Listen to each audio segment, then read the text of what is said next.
আমরা ওদের থেকে অনেক ভাঙিয়েছি। আমি তারপরেও বিজেপিকে পুরো দোষ দেব না।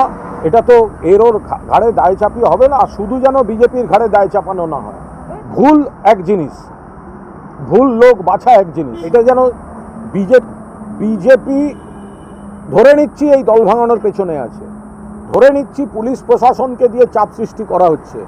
একদা ওরা যোগদান মেলা করে আমাদের থেকে অনেক ভাঙিয়েছে, আমরাও ওদের থেকে অনেক ভাঙিয়েছি। আমি যদি তর্কের খাতিরেও ধরে নিই ওরাই রাষ্ট্রশক্তির অপব্যবহার করে ভাঙাচ্ছে, এএনসি নামিয়ে ইত্যাদি করে ভাঙাচ্ছে। তা আমাদের দুটো জায়গা দেখা দরকার। একটা প্রশ্ন সেখানে আসবে, আর দুই হচ্ছে যদি এমপি লেভেলেও এতজন ক্ষুব্ধ হন বা শিফট করেন, তাহলে আমাদের নেতৃত্ব কি আঙুল চুষছিলেন? তারা কি করছিলেন? তারা কেন যোগাযোগ রাখেননি?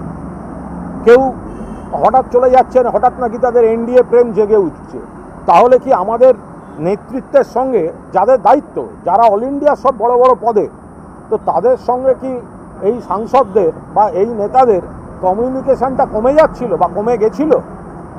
এটা হয় নাকি কখনো যে এতজন লোক একসঙ্গে চলে যাচ্ছেন আর ওখানে কি বলে, ওখানে আমাদের সব বড় বড় পদাধিকারীরা জাতীয় রাজনীতি দেখেছেন, আর এখন আমরা সবাই মিলে বলবো ওই বিজেপি ভাঙাচ্ছে।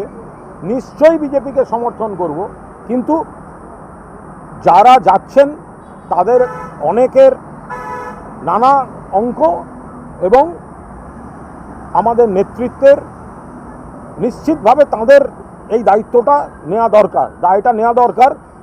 তাহলে তারা কি লিডারশিপ দিলেন? যে একটা লোক যদি রাগে গিয়ে থাকে, অভিমানে গিয়ে থাকে, অথবা কোট আনকোট কোনো ব্যক্তিগত স্বার্থে গিয়ে থাকে, যেটাই যাক, সেটা নেতৃত্বের সঙ্গে একটা যোগাযোগে থাকবে না। এটা কোনো কথা হলো? কিন্তু ভুলের রিপিটেশন যদি হতে থাকে তাহলে এই ধরনের পরিণতি হবে। মমতা বন্দ্যোপাধ্যায়কে কারা বোঝাচ্ছেন, কারা কি বোঝাচ্ছেন, কি ফিডব্যাক দিচ্ছেন? সব ঠিক আছে, সব ঠিক আছে, হয় না কি এভাবে? আমরা তো যখন যে বিষয়ে সাবধানতা দেওয়ার চেষ্টা করেছি, আমার তো অল টাইম রেকর্ড, বারবার সাসপেন্ড। আমি আবার বলছি, আমার জীবনে খুব কঠিন সময় দল আমাকে বিপদে ফেলে আমার পাশে দাঁড়ায়নি, কিন্তু এই কুণাল ঘোষ যে ইচ্ছে চলে যেতে পারে, যারা চলে যেতে পারেন, কিন্তু যে অসংখ্য কর্মী রয়েছেন তাদের একজন হিসেবে কিন্তু মমতা ব্যানার্জির পাশে থাকবে। কিন্তু পাশাপাশি দলকে এই যে রিপিটেশন অফ মিস্টেকস, এটার থেকে কিন্তু বেরোতে হবে।